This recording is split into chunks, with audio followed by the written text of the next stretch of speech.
Menjelang musim panen 2025, petani kedelai di negara bagian Minnesota, Amerika Serikat, menghadapi tantangan besar yang tidak berkaitan dengan cuaca, melainkan geopolitik.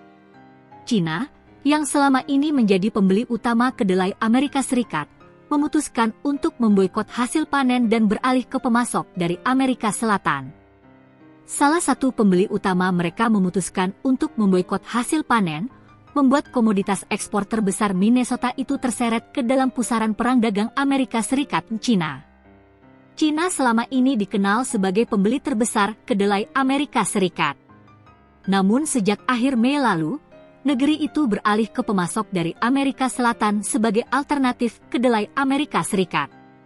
Menurut Komisioner Departemen Pertanian Minnesota, Tom Petersen, hilangnya pasar Cina membuat petani terpaksa mencari pembeli baru, mengutip dari Kares11.com, Jumat 12 September.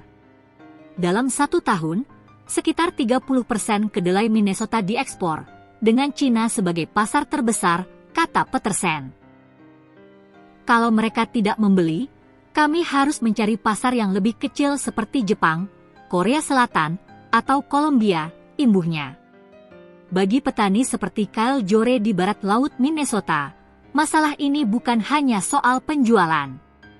Tanpa pasar Cina, fasilitas penyimpanan kedelai akan cepat penuh, menimbulkan kekhawatiran soal di mana harus menaruh jutaan gantang kedelai yang siap dipanen.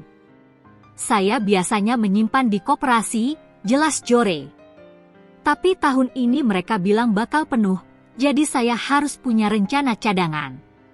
Untuk bisa menjual, banyak petani Minnesota terpaksa menurunkan harga, yang membuat keuntungan mereka lebih tipis. Tahun lalu, harga kedelai masih di atas $10 per gantang, sementara kini penjualan tunai hanya sekitar $8,80 per gantang. Pada Perang Dagang Amerika Serikat-Cina tahun 2018, pemerintah federal mengucurkan dana talangan sebesar $23 miliar bagi petani.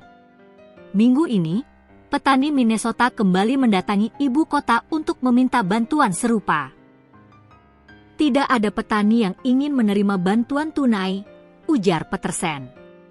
Tapi dengan tarif dan berbagai persoalan lain, saya kira ini hal yang perlu dipertimbangkan.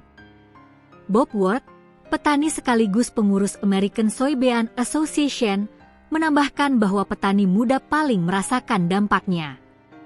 Rata-rata usia petani di negeri ini di atas 60 tahun, kata Ward. Kita tidak bisa kehilangan lebih banyak petani muda. Mereka tidak punya modal sebesar petani senior, sehingga kondisinya jauh lebih sulit. Ward menekankan bahwa masalah yang dihadapi kini semakin berat. Harga kebutuhan produksi naik, sementara harga jual hasil panen terus turun. Tahun lalu, kedelai menyumbang hampir $3,3 miliar bagi penjualan Minnesota dari sektor pertanian.